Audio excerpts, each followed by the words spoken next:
Good morning some students. Harijan Gatha की अगली व्याख्या है। इसे भेज दो झरिया फरिया, माँ भी शिशु के साथ रहेगी, बतला देना अपना असली नाम पता न कहेगी। आज भगाओ अभी भगाओ तुम लोगों को मुँह ने घेरे, होशियारी इस शिशु के पीछे लगा रहेगी दड़ फेरे। बड़े बड़े इन भूमिधरों को यदि इसका कुछ पता नहीं चलता, दीर्घ दृष्टि छोटे लोगों को समझा फिर दुर्भाग्य चल गया। देखो, इसे भेज दो झरिया फरिया। कवि नागार्जुन संत गरीबदास द्वारा नवजात बालक के जीवन के बारे में जो सच उद्घाटित किया गया था, उसके पश्चात वो क्या कहते हैं। देखो, इसे भेज दो झरिया फरिया। संत गरीबदास ने हरिजन बस्ती वालों से कहा कि जो बालक है इसको आज ही तुम दूसरी जगह भेज दो, अर्थात इस गांव से उठा करके दूसरे गांव में इसको स्थापित कर दो। इसे कोयला खान बहुल क्षेत्र झरिया या वहीं कहीं भेज दो। झरिया भरिया ये क्षेत्रों के नाम है। झरिया भरिया किसी भी गांव में तुम इनको छोड़कर आ जाओ। माँ भी शिशु के साथ रहेगी। इसकी जो माँ है वह भी इसके साथ रहेगी, अर्थात शिशु को लेकर माँ भी इसके साथ जाएगी।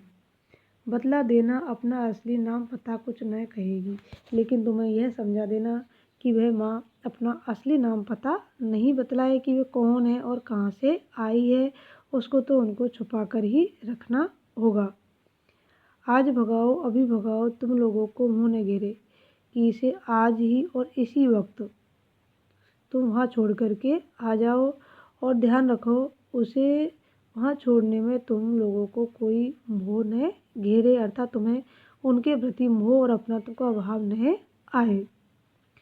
होशियार इस शिशु के पीछे लगा रहे हैं गीदड़ फेरे, क्योंकि इस बालक के पीछे जो गीदड़ फेरे का मतलब है जो स्वार्थी लोग हैं वो चक्कर काट रहे हैं। जो स्वार्थी लोग हैं उनकी इस पर निगाह टिकी हुई है कि इस बालक को भी मार गिराओ। इसलिए तुम्हें याद रहे कि वह उनकी दृष्टि से तुम्हें इस बालक को बचा करके रखना है।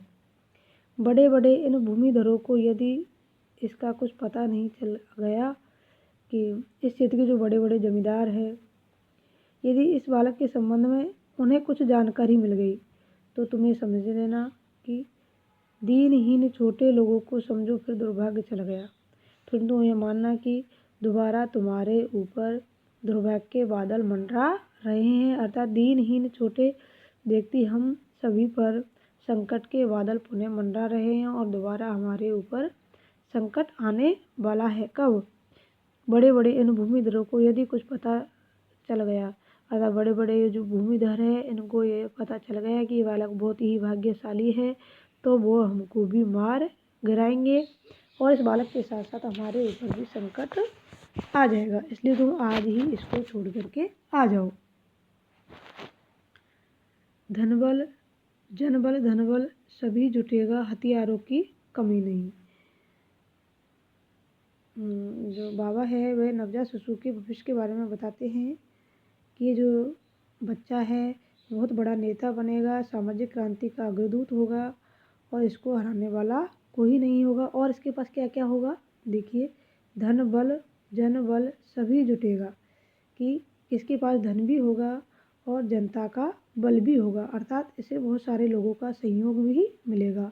हथियारों की कमी न होगी और इसके पास हथियारों की भी कमी नहीं रहेगी, अर्थात इसके पास सभी प्रकार के हथियार मौजूद रहेंगे। लेकिन अपने लेखे इसको हर्ष न होगा, गमी न होगी। लेकिन इसे अपने लिए न तो कभी हर्ष होगा, यानी कि सुख की अनुभूति होगी, न गमी होगी, न ही दुख की अनुभूति होगी। कहने का मतलब ये है कि यह सुख और दुख में समान रहेगा। सुख में अधिक सुखी नहीं होगा और दुख में अधिक दुख का अनुभव भी नहीं करेगा। सबके दुख में दुखी रहेगा, लेकिन दूसरी इसकी यह है कि यह दूसरे के दुख से हमेशा ही दुखी रहेगा।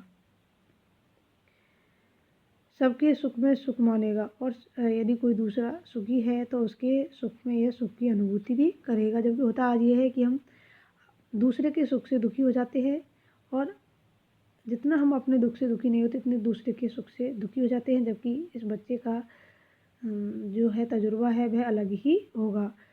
समझ बूझ कर ही समता का असली मुद्दा पहचानेगा और यह जान पहचान कर सोच समझ कर ही किसी कार्य को करेगा और विचार करके ही सामाजिक समता का जो वास्तविक पहलू है उसको यह पहचानेगा। अरे देखना, अरे देखना, इसके डर से थर थर काँपेंगे हत्यारे, और जो हत्यारे हैं वो इसके डर के मारे काँपेंगे, अर्थात कोई भी हत्यारा इसके नज़दीक नहीं आएगा। चोर उचक्के गुंडे डाकू सब फिरेंगे मारे मारे। चोर उचक्के गुंडे डाकू सभी जितने भी असामाजिक तत्व है वो सब इसके आगे पीछे घूमेंगे और इसे किसी भी प्रकार से वो पीड़ा नहीं पहुंचा सकेंगे। इसकी अपनी एक पार्टी होगी, इसका अपना ही दल होगा। अजी देखना, इसके लेके जंगल में ही मंगल होगा। और इतना ही नहीं, इस बच्चे की अपनी एक अलग से पार्टी होगी, जनता दल होगा और अपना ही दल होगा। अजी देखना, इसके लेके जंगल में ही मंगल होंगे। और ये इतना भाग्यशाली है कि जंगल में भी मंगल की अनुभूति करेगा, अर्थात जंगल में रहकर भी जो कल्याण इसका होगा वह अन्य किसी का संभव नहीं है। अर्थात आवाग्रस्त लोगों का जीवन सब तरह से कल्याण में मन जाएगा। अर्थात हम जितने भी गरीब हैं सबको इसके होने से सुख की अनुभूति होगी, आनंद की अनुभूति होगी।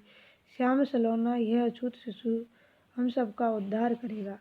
कि श्याम सलोना ये शिशु है, सांवले रंग का है और बिल्कुल अछूत कहा जाता है कि उनको जो नीची जाति के लोग होते हैं उनको अछूत कहते हैं, इसलिए कि इनको छुओ नहीं, हम सबका उद्धार करेगा। इस प्रकार का ये जो अछूत बालक है श्याम रंग का, ये हम सभी का उद्धार करेगा। आज यही संपूर्ण क्रांति का बेड़ा सचमुच पार करेगा। और ये संपूर्ण जो क्रांति है, सामाजिक क्रांति है, इसका जो जहाज है, इसकी जो नाव है, इस बेड़े को यही पार कर सकेगा। हिंसा अहिंसा दोनों बहनें इसको प्यार करेगी। जो हिंसा और अहिंस दो बहनें हैं इसमें कभी भी तकरार नहीं होगी, अर्थात हिंसा और अहिंसा कभी भी लड़ाई नहीं कर पाएगी और दोनों इससे बहुत अधिक प्यार करेंगी। इसके आगे आपस में वे कभी नहीं तकरार करेगी, इसलिए उन दोनों में कभी भी तकरार या लड़ाई नहीं होगी। इतना कहकर उस बाबा ने 10-10 के 6 नोट निकाले। बस फिर उसके होठों पर थे अपनी उंगली के ताले। फिर तो बाबा की आंखें बार बार गीली हो आई। इतना कहने के पश्चात जो गरीबदास बाबा था उसने 10-10 के 6 नोट निकाले। 10-10 के 6 नोट मतलब 60 रुपये। इसके बाद उस बाबा की होठों पर ऐसा लगा मानो ताला लग गया हो, अर्थात वो बोले नहीं और अपने होठों को मतलब उन्होंने अपनी उंगली से ढक लिया और वो चुप हो गए और अन्य को भी चुप रहने के लिए उन्होंने आदेश दिया। फिर तो बाबा की आंखें बार बार गीली हो गई। फिर तो भावावेश के कारण जो बाबा था अत्यधिक प्रसन्न हुआ और प्रसन्नता के कारण उसके नेत्रों में आंसू आ गए और वो आंसू बहने लगे। इसलिए कहा कि बाबा की आंखें गीली हो गई। साप सलेटी हृदय गगन में जाने कैसे सुधी आई। इसके बाद बाबा नवजात शिशु को देख देख कर बाबा बार बार पता नहीं क्या याद करने लगे और जैसे नवजात शिशु का सिर सूंघ रहा था और वे उस नवजात शिशु के सिर को ऐसा लग रहा था मानो भावुक होकर बार बार सूंघ रहे हो। और फिर बेबल होकर बार बार वो सांस खींच रहा था और दुखी होकर बेबल होकर बार बार लंबी सांस ले रहा था और गुमसुम सा लगातार वो और चुपचाप इस प्रकार की क्रिया को उन्होंने चुपचाप कई बार दोहराया। ऐसा साफ सलेटी हृदय गगन में उसके साफ सुथरे हृदय रूपी आकाश में जाने कैसी सुधिया छाई, पता नहीं कौन कौन सी यादें का बादल मंडराने लगा। फिर नवजात शिशु का सिर सूंघ रहा था। वह क्या कर रहा था? नवजात शिशु के सिर को बार बार सूंघ रहा था। विह्वल होकर बार बार वो सांस खींचता रहा और दुखी होकर वह बार बार लंबी सांस ले रहा था और गुमसुम सा लगातार, और उन्होंने इस क्रिया को बार बार दोहराया। 5 महीने होने आए, हत्याकांड मचा था कैसा। प्रबल वर्ग ने निम्न वर्ग पर पहले नहीं किया था ऐसा। देख रहा था नवजात के दाएं कर की नरम हथेली, सोच रहा था इस गरीब ने सूक्ष्म रूप में विपदा झेली। आड़ी तिरछी रेखाओं में हथियारों के ही निशान है, खुखरी बम असी भी घड़ा सा भाल प्रदान है। तो यहाँ पर जो बाबा है वह पूर्व में जो दुष्कांड हुआ था उसकी ओर संकेत करते हुए क्या कह रहे हैं कि वह कैसा था। देखो 5 महीने होने आए, कि 5 महीने, ये जो बच्चा है 5 महीने का हो गया है और उस समय जो भयानक दुष्कांड हुआ था, प्रबल वर्ग ने निम्न पर पहले ही किया था ऐसा। कि उच्च वर्ग के लोगों ने, प्रबल वर्ग उच्च वर्ग के लोगों ने निम्न वर्ग पर, जो निम्न वर्ग था अर्थात निम्न वर्ग के लोग थे, पहले नहीं किया था ऐसा। ऐसा अत्याचार इससे पहले कभी भी नहीं किया था। अर्थात उच्च वर्ग ने निम्न वर्ग पर इस प्रकार के अत्याचार पहले कभी भी नहीं किए थे जितने अत्याचार इस समय किए थे। देख रहा था नवजातक के दाएं हाथ की नरम हथेली। उस समय जो बाबा था उस नवजात के बाएं हाथ की नरम हथेली को देख रहा था, क्योंकि जिस समय यह हत्याकांड हुआ था उस समय ये बालक माँ के पेट में था, तो माँ के पेट से उन्होंने इस हत्याकांड को देखा था। इसलिए वे बाबा उस दाएं हाथ की नरम हथेली को देख रहा था और सोच रहा था। क्या सोच रहा था? देखो, सोच रहा था इस गरीब ने सूक्ष्म रूप में विपदा झेली। इस बेचारे बालक ने गर्भ में ही सूक्ष्म रूप से भयानक विपत्ति को देखा है, भयानक विपत्ति को सहन किया है। वो किस रूप में है बालक के पास? देखो, उस बालक की हथेली पर जो आड़ी तिरछी रेखा है, आड़ी तिरछी रेखाओं में, मतलब बालक की हथेली पर कैसी रेखा है? आड़ी और तिरछी रेखा है, हथियारों के ही निशान है। बाबा यह अनुमान लगा रहे हैं कि आड़ी तिरछी रेखा उच्च वर्ग के द्वारा निम्न वर्ग पर जो अत्याचार किए गए थे, जिन हथियारों से उन पर प्रहार किया था, उन हथियारों के ही ये मानो निशान है। हथियारों के नाम गिना रहे हैं, कौन कौन से हथियार थे?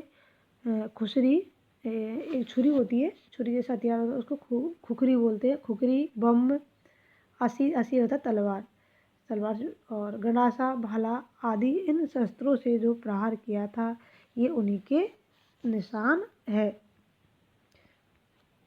इस प्रकार इस कविता में कवि ने पेशाची जो हत्याकांड हुआ था उस हत्याकांड की ओर संकेत करके, वो जो गर्भस्थ बच्चे थे वो भी उससे दुखी हो गए थे, उसकी ओर संकेत किया है।